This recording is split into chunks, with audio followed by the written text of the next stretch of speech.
episode 15. Orang-orang Nathan langsung membawa wanita itu keluar dari tempat prostitusi bersama dengan Pak Dani. Salah satu menghubungi Andre. "Pak, anak pria itu sudah ada di tangan kami. Bawa anaknya, tinggalkan bapaknya," saut Andre. Mereka kembali ke tempat perjudian, membawa wanita yang dikatakan anak Pak Dani. Dalam beberapa menit mereka sampai di tempat perjudian. Wanita itu dibawa ke ruangan Nathan. "Ini Pak," ujar seorang pria. Nathan dan Andre menoleh ke arah wanita itu. "Siapa nama kamu?" tanya Andre. "Yuni. Mulai malam ini, kamu bebas menjadi PSK di sana. Tapi kamu bekerja di sini sebagai pelayan," ujar Andre. "Kenapa saya bebas? Apa maksud semua ini?" tanyanya bingung. "Kamu tidak diperkenankan bertanya di sini. Lakukan saja pekerjaanmu," ujar Andre sembari menggerakkan tangannya kepada seorang pelayan wanita. Yuni dibawa ke tempat utama, tempat perjudian. "Kamu hanya perlu membawakan minuman ini ke meja pelanggan," ujar seorang pelayan wanita. "Itu saja?" tanyanya bingung. "Iya." "Memang kamu melakukan apa?" tanya wanita itu balik. Yuni menggelengkan kepalanya. "Jika ada yang menyentuhmu, segera laporkan kepada para penjaga," ujar wanita itu lagi. "Baik," saut Yuni senang. Dia membawa nampan yang berisi minuman alkohol ke tempat meja-meja yang berada. Setiap meja mempunyai jenis permainan judi yang berbeda. Dan dia harus menawarkan minuman ke orang-orang itu. Setelah itu, dia kembali ke meja bar. Apa sebenarnya yang terjadi? Aku bebas dari Tante Gita. Atau malah aku masuk ke dalam kandang buaya? "Hei anak baru, jangan melamun. Bawa minuman ini," kata seorang pria yang berada di meja bar. Yuni membawa minuman itu kembali ke meja-meja. "Semoga aku tidak masuk ke dalam lubang yang sama." Di tempat prostitusi. "Pak Dani masih di depan?" tanya Tante Gita kepada pengawalnya. "Masih Tante, dia memaksa masuk," sahut pria itu. "Bawa dia masuk," titahnya. Pengawal berlari keluar untuk menemui Pak Dani, membawa pria parubaya itu ke ruang kerja Tante Gita. "Gita, kenapa kamu menukar anakku?" teriak Pak Dani tidak suka. "Diam Dani, kecilkan suaramu. Sudah aku katakan kalau aku tidak akan menyerahkan Dewi kepada siapapun, walaupun itu Leo. Jadi dengan sangat terpaksa, aku menukar Dewi dengan yang lain. Aku akan mengatakan ini kepada Leo," ujar Dani ingin berlalu. Tapi langkahnya dihadang Wisnu. Dia dihajar habis-habisan oleh Wisnu sampai babak belur. "Cukup Wisnu." Pria itu menghentikan pemukulannya. Tante Gita melemparkan uang 1 juta ke arah Pak Dani. "Ambil ini. Pergi menjauh dari sini dan dari Leo. Atau kamu akan mati," ujar Tante Gita. Pak Dani langsung memungut uang yang berserakan di lantai. "Ingat, ini rahasia kita. Jangan katakan kepada Leo atau orang-orangnya kalau anakmu yang sebenarnya ada di sini." Pak Dani menganggukkan kepalanya dan berlalu membawa uang yang berjumlah 1 juta.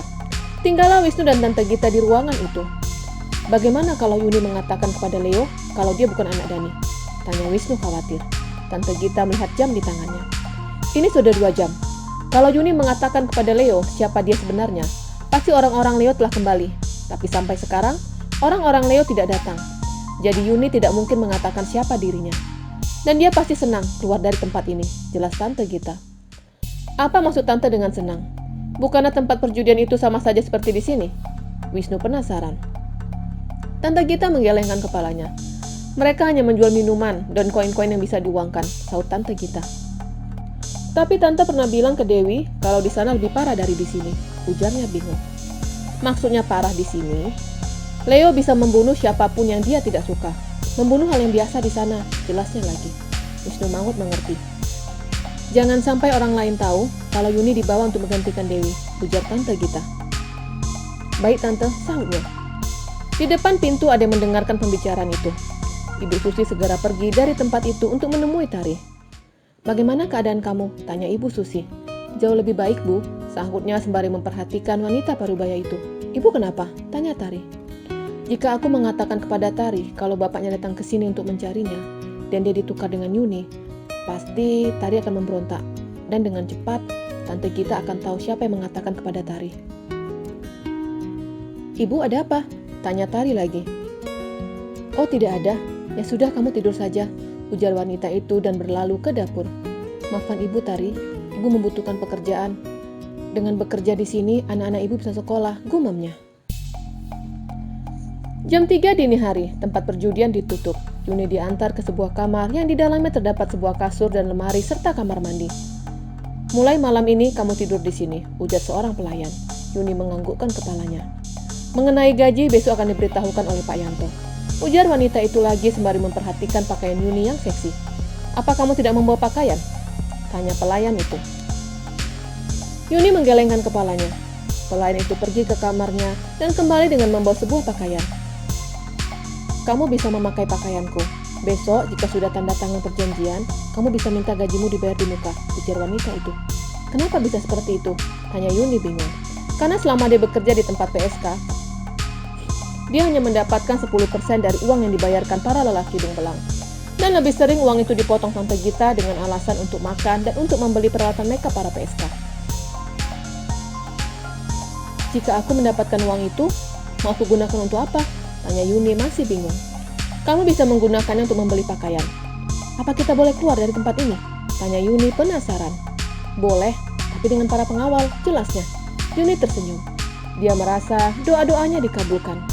Dia dapat bebas dari tempat Tante Gita ke tempat yang lebih menganggapnya manusia. Keesokan harinya, Wati mengetuk kamar Yuni. Karena tidak ada sahutan, Wati masuk ke dalam kamar itu.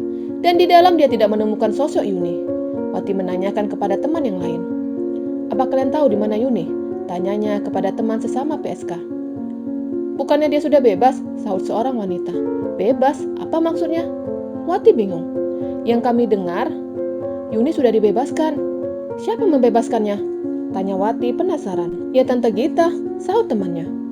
Wati langsung berlari ke kamar Tari. Ada apa? Tanya Tari sembari merapikan tempat tidurnya. Yuni sudah bebas, sahut Wati. Apa? Bebas? Kenapa dia bisa bebas sedangkan kamu belum? Tanya Tari. Karena paling lama bekerja di situ adalah Wati dan dia lebih tua dibandingkan Yuni. Aku tidak tahu, mungkin ini memang rezekinya, sahut Wati dengan wajah murung. Sudah, jangan sedih. Semoga kita bisa bebas seperti Yuni, ujar Tari sembari memeluk temannya. Di tempat perjudian, Yuni dipanggil ke ruangan Yanto. Pria yang umurnya cukup matang, tapi mereka memanggilnya Bapak. Dia orang penanggung jawab untuk tempat itu. Mulai hari ini, kamu akan bekerja di sini, ujar Yanto sembari menyerahkan kertas ke arah Yuni. Apa ini, Pak? Tanyanya bingung. Kamu bisa membacakan? Tanya Yanto. Yuni menganggukkan kepalanya sembari membaca isi surat itu. Gajiku 5 juta dan dipotong tempat tinggal dan makan sisa 3 juta.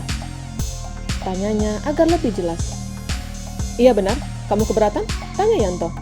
Tidak Pak, terima kasih. Tapi boleh saya minta gaji di awal? Saya ingin membeli pakaian, ujar Yuni.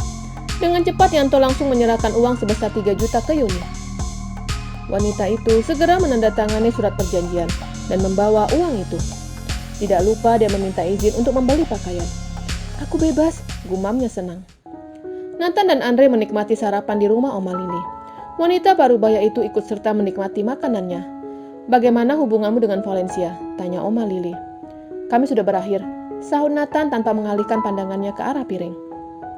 Sayang sekali, Oma berpikir kalau kamu dan Valencia akan cocok dan segera menikah. Tapi sangat disayangkan hubungan kalian berakhir. Dia yang mengakhiri hubungan ini. Jika dia menurutiku untuk tetap di sini, pasti kami masih tetap berlanjut. Dia hanya mementingkan karirnya, gerutu Nathan. Sepertinya kau masih sangat mencintainya. Ucapan Oma membuat Nathan menoleh ke arah wanita tua itu. Aku tidak mencintainya, sahutnya. Kalau kamu tidak mencintainya, kenapa kamu cukup emosi ketika Oma menanyakan tentangnya? Nathan menghela nafasnya dengan kasar. Jika kamu tidak mencintainya, kenapa sampai sekarang kamu belum menikah? Usia kamu cukup matang, dan sudah saatnya kamu memikirkan pernikahan. Jangan hanya memikirkan bisnis almarhum papimu, ujar Oma. Aku akan menikah jika tiba waktunya. Untuk sekarang, aku hanya ingin mengurus bisnis papi, sahutnya dan beranjak dari meja makan diikuti Andre. Mereka kembali ke tempat judi. Bagaimana dengan wanita itu? Tanya Andre kepada Yanto. Dia sedang pergi mencari pakaian bersama dengan pengawal, sahutnya. Lalu gembel itu? Tanya Nathan. Dia telah pergi menjauh, sahut Yanto. Nathan menganggukkan kepalanya sembari menggerakkan tangannya, memerintahkan Yanto keluar dari ruangannya. Kenapa tidak kamu bebaskan saja semua PSK di sana? Tanya Andre. Pertanyaan Andre membuat Nathan segera menoleh. Apa maksudnya? Kamu ingin aku membebaskan semua wanita murah itu? Tanya Nathan tidak suka. Andre tidak menjawab pertanyaan bosnya. Apa kamu terpikat dengan wanita yang tidur denganku? Tebak Nathan. Aku tidak terpikat dengannya. Hanya saja, aku memikirkan ucapan Oma Lili. Bagaimana jika dia memang membutuhkan bantuan? Mungkin saja dia mendapatkan perlakuan tidak baik. Jelas Andre. Kita bukan polisi. Jika mau membantu, minta pihak polisi, sahut Nathan tegas. Andre tidak ingin membicarakan tentang wanita itu.